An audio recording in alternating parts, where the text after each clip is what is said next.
नमस्कार दोस्तों। भाई कहते हैं कि गौधन गजधन बाजधन और रतन धन खान, जब आए संतोष सब धन दूर समान। लेकिन वो संतोष आएगा कब है, समझ में नहीं आती है कि संतोष आएगा कब।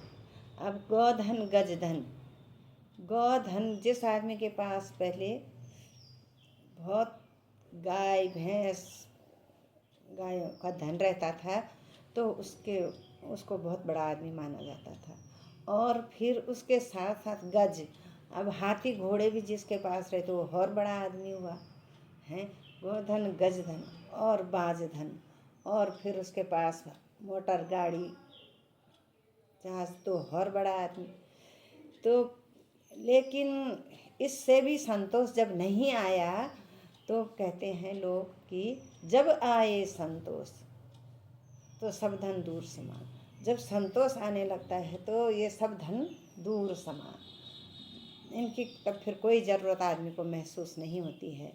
लेकिन आज के टाइम पे तो संतोष आना बड़ी मुश्किल बात हो गई है। मुश्किल बात इसलिए हो गई है, अब हम तो अपने उत्तराखंड से ही ले लेते हैं कि पहले हम लोगों ने कहा कि बच्चे पढ़ाने हैं, पढ़ाने लिखाने हैं बच्चों को, कोटद्वार देहरादून हल्द्वानी नैनीताल बच्चों को ले जाओ। अब हम लोग बच्चों को वहाँ से वहाँ गांव छोड़ करके और वहाँ लाई।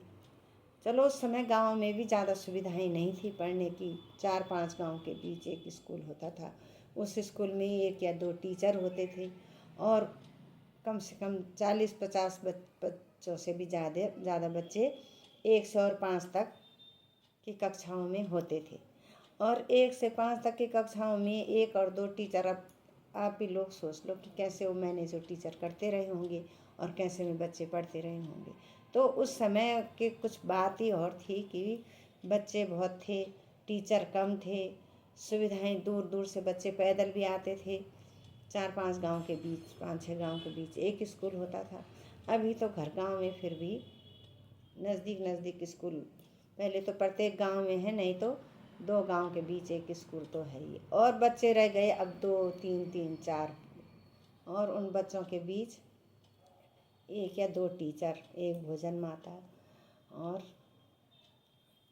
ऐसे करके। तो आजकल तो घर में पढ़ाई इसका मतलब लगता है कि अच्छी है, लेकिन फिर भी संतोष नहीं है।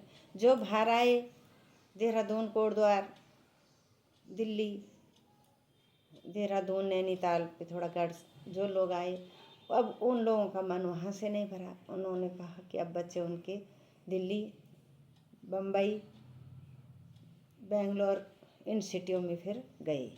और इनके साथ साथ वहाँ भी अब उनका मन कि नहीं भैया हमको तो बाहर विदेश जाना चाहिए। और तब वो विदेश की सोचने लगते हैं कि अब हम विदेश जाते हैं। अपना घर छोड़ा, गांव छोड़ा, शहर छोड़ा हैं। फिर बाहर प्लेन्स आए, प्लेन्सों में भी अब और इच्छाएं बढ़ती गई और इच्छाएं बढ़ती, इच्छाओं का समुद्र शायद कभी नहीं बढ़ता है।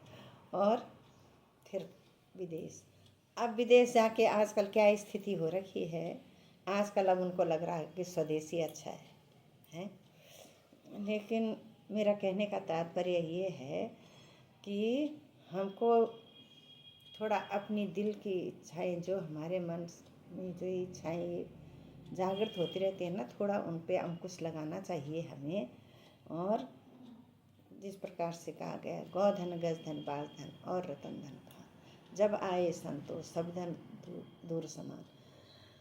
चाहे इंसान के पास कितना भी वो जोड़ ले, कितना भी वो समेट ले, सब उसके कारोबार भी सब अच्छा चलने लगे, लेकिन ये जो मन की इच्छाएं हैं, मन की जो ये गति है, ये कभी भी कम नहीं हो रही है, बढ़ती जा रही है।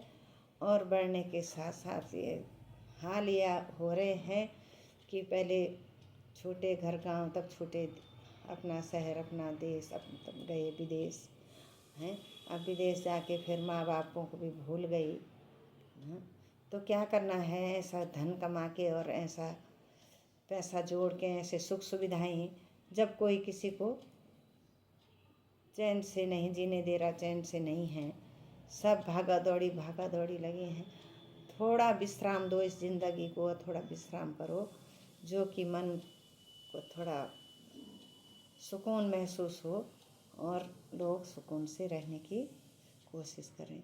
जितना भी भागोगे फिर कहते हैं ना कि हमारे पहाड़ों में, उत्तराखंड में कहावत है कि चाहे जाएगा तो पेड़ के ऊपर टुक, मतलब कि ऊपर चले जाएगा, सबसे ऊपर चोटी पे, टहनी पे, लेकिन आएगा फिर भी नीचे जड़ पे ही। तो बाद में एक समय ऐसा आता है इंसान के पास कि वो फिर अपने पहले के दिन याद करता है और सोचता है कि वो पहले के दिन ही बहुत अच्छे थे। ये मैं इस भागा दौड़ी की ज़िंदगी में पूरा व्यर्थ अपना समय गंवा दिया और पूरे व्यर्थ की ज़िंदगी गई। तो सभी भाई बंधुओं से, बहनों से मेरा निवेदन है कि इस मन की गति को थोड़ा धीरे रखो और अपना सुकून से जीने के लिए थोड़ा राम भजन करो और प्रभु की तरफ ध्यान दो कि जिसने कि इस भव सागर से हमें पार लगाना है, उसका ध्यान रखो थोड़ा, कि मन में अपने सुकून आए और भागा दौड़ी की ज़िंदगी से हम थोड़ा बचने की कोशिश करें। धन्यवाद।